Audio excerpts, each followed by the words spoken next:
Oke, baik ya. Hari ini permasalahan aplikasi pinjol ini masih tak kunjung habis untuk dibicarakan. Sudah berjalan 4 tahun lebih ya, dan kemarin masalah aplikasi pinjol ini viral-viralnya itu di tahun 2019 kemarin.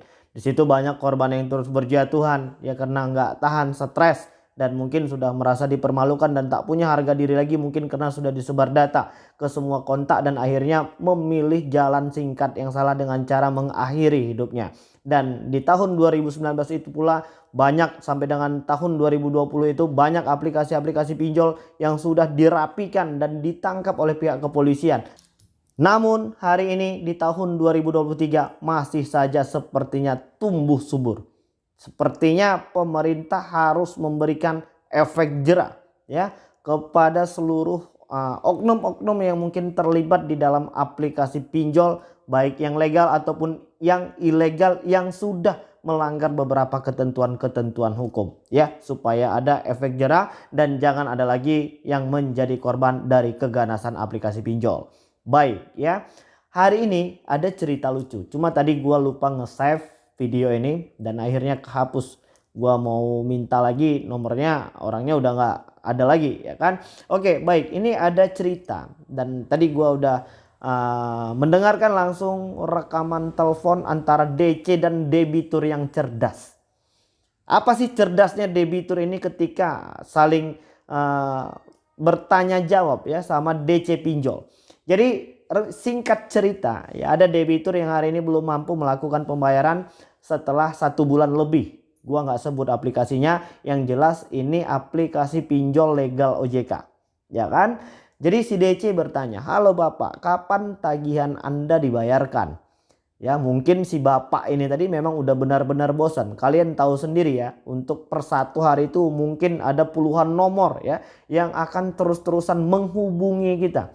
Kalau handphone kita udah rada-rada tua mungkin akan langsung rusak ya, karena terus-terusan mengangkat telepon dari robot yang gak berbobot. Oke, jadi si DC pinjol tadi bertanya, kapan bapak ingin melakukan pembayaran? Jadi si bapak tadi bilang dan jawab, saya udah konfirmasi mbak, dari seminggu yang lalu saya udah jelaskan situasi dan kondisi keuangan keluarga saya hari ini cukup hancur lebur seperti bubur. Jadi kasihlah saya sedikit tenggang waktu ya untuk bisa menyelesaikan terlebih dahulu masalah keluarga saya. Saya pasti akan bayar hutang di aplikasi mbak. Cuma berikanlah saya waktu untuk bisa mengumpulkan uang lalu membayar hutang. Nah bagus sekali ya. Hari ini debitur yang seperti itu yang bisa menjelaskan dengan baik, tenang, tidak panik ya. Karena memang sepertinya sudah terbiasa ya, si bapak tadi ini mungkin udah terbiasa menghadapi dan menjadi makanan sehari-hari ketika diteror sama pihak aplikasi. Jadi si pihak aplikasi tadi, si DC pinjol tadi masih tetap aja ngotot ya, marah-marah. Padahal tadi si bapak nggak ngegas, tapi DC pinjolnya langsung ngegas. Nah inilah tadi kesalahan dari DC pinjol. Kita yang tadinya adem ya kan, kita bagus kooperatif, malah tambah digas sama si DC pinjol ya kan. Jadi dia bilang nggak bisa seperti ini, Anda harus segera bayarkan ya, kami tunggu sampai dengan jam 5 sore hari ini. Kalau Anda tidak membayarkan ini, maka konsekuensi yang pertama yang harus Anda hadapi, kami akan menurunkan debt kolektor lapangan ke rumah Anda, katanya seperti itu. Jadi si bapak tadi jawab lagi ya kan. Nah kalau seandainya seperti itu, si bapak bilang ya kan, ya silahkan saja datang, lakukan kunjungan dan lihat situasi dan kondisi keluarga saya hari ini seperti apa. Jadi nanti nggak perlu lagi telepon-telepon dan mengganggu aktivitas dan pekerjaan saya setiap hari. Dia bilang begitu. Si bapak sih adem aja ya, silahkan, mungkin udah pasrah ya kan, kalau memang mau datang ya silahkan aja datang dan lihat sendiri situasi dan kondisi perekonomian keluarga kita hari ini ya memang sedang kacau kan, seperti itu. Jadi si DC pinjol oke, baik ya, kalau memang Anda menantang kami untuk mendatangkan debt kolektor lapangan, kami akan datangkan, katanya seperti itu. Oke baik, itu di rekaman pertama langsung dimatikan. Tak berapa lama, paling ada sekitar 1 jam, itu mungkin DC-nya sudah berganti ya. Karena seperti di video yang sebelumnya gue udah bilang, DC pinjol itu kerjanya di dalam satu ruangan di tempat yang sama. Jadi nama-nama orang-orang yang mungkin hari ini sudah jatuh tempo dan belum mampu melakukan pembayaran itu akan bergilir ya, akan digilir. Atau mungkin mereka akan tinggal pencet saja dan alihkan ke DC penagihan yang lain. Oke, ini di penagihan yang kedua ya, si DC pinjol malah jadi kelihatan tambah goblok ini. Sementara di awal tadi mereka sudah bilang ya, mereka akan turunkan dan terjunkan debt collector lapangan. Ini kita nggak jelas apakah memang sesama DC pinjol itu tidak saling berkoordinasi, kita nggak jelas ya kan.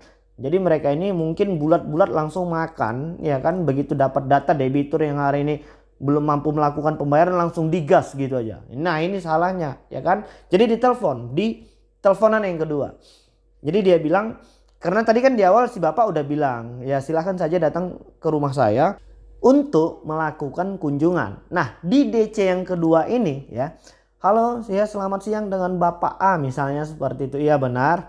Nah ini tagihan Anda sudah ada ini, sudah berjalan. Ini dendanya per hari sudah 100 ribuan lebih ya.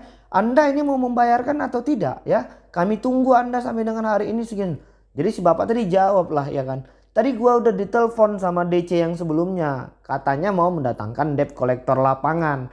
Ya jadi gua bilang untuk melihat situasi dan kondisinya silahkan saja datang dan lakukan kunjungan ke rumah saya. Langsung dijawab sama si DC yang kedua. Anda itu melakukan pengajuan pinjol ini melalui online. Jadi kenapa Anda menyuruh kami untuk menjemput ke rumah Anda? Lah bingung kan? Tadi katanya mau mendatangkan debt collector lapangan. Nah ketika memang kita udah berpasrah silahkan aja datang ke rumah. Malah mereka ngeles. Katanya kita melakukan pengajuan pinjolnya melalui online. Jadi si bapak tadi bilang kan ya udah silahkan lakukan jemput saja ke rumah atau kunjungan ke rumah. Malah DC yang kedua ini bilang Anda itu melakukan pengajuan itu melalui online. Jadi hari ini Anda punya kewajiban untuk membayarnya secara online juga. Nah ini kan bingung jadinya. Sebenarnya ini seperti apa ya kan? Tadi katanya ditakut-takutin pengen didatangkan debt collector lapangan. Nah kitanya udah ikhlas silahkan saja datang lalu lakukan kunjungan. Malah nggak datang. Malah di DC yang kedua membantah itu semuanya dengan cara mengatakan Anda itu melakukan pengajuannya melalui online. Jadi harus dibayar melalui online pula. Jadi si bapak tadi bilang udah deh. Kalian sebelum melakukan penagihan itu koordinasi dulu sesama DC di dalam ruangan tadi. Jadi supaya nggak saling gontok-gontokan. Nah si bapak tadi udah cukup bagus, dia kooperatif, dia tenang, dia tak panik ya kan. Dan dia menjelaskan hari ini situasi dan kondisinya seperti ini. Nah hari ini kan terjadilah kejanggalan. Sebenarnya prosedurnya itu seperti apa? Ya kan? Nah kalau seandainya si DC yang tadi kedua mengatakan Anda ini melakukan pengajuan itu melalui online, kenapa Anda menyuruh kami untuk datang ke rumah? Seharusnya Anda itu membayar melalui online pula. Hari ini banyak juga aplikasi-aplikasi pinjol ataupun mungkin pay letter yang mungkin diajukan melalui online tapi tetap mendatangkan debt collector lapangan ke rumah kita. Ya tahu sendiri kan aplikasinya apa hari ini yang sudah memiliki debt collector lapangan. Lantas hari ini banyak yang bertanya-tanya, Bang itu untuk yang punya debt collector lapangan itu setelah telat berapa lama sih mereka akan melakukan kunjungan ke rumah kita? Banyak ya pertanyaan yang seperti itu. Rata-rata ya untuk pinjol dan pay letter yang sudah memiliki debt collector lapangan itu akan melakukan kunjungan setelah keterlambatan 1 bulan lebih. Jadi nggak usah panik, nggak usah takut. Terus ada pertanyaan, Bang dengan nominal berapa mereka akan melakukan kunjungan? Mau itu tagihan kita itu 100 ribu, 200 ribu. Kalau memang debt collector lapangannya ada di lokasi dan di daerah kalian ya mereka akan datang saja. Karena itu merupakan bagian dari tugas mereka. Mereka itu dibayar perusahaan dari pay letter atau pinjol tadi memang untuk melakukan penagihan. Jadi tidak tergantung jumlahnya. Sekarang tergantung daerahnya ada atau tidak ya debt collector lapangannya. Jadi hari ini memang sudah gak jelas banget. Dan kita masih berharap kepada AFPI ya mana sih ini yang sebenarnya kalau pengajuannya melalui online apakah DC lapangannya boleh melakukan kunjungan ke rumah. Dan kita masih menunggu pihak OJK dan AFPI mengesahkan ya undang-undang dan peraturan tentang aplikasi pinjol tidak boleh menggunakan debt collector lapangan. Kita akan rilis di video yang selanjutnya. Oke baik, jadi mungkin itu dulu yang bisa aku sampaikan. Dan mudah-mudahan video ini bermanfaat untuk kita semua. Assalamualaikum warahmatullahi wabarakatuh.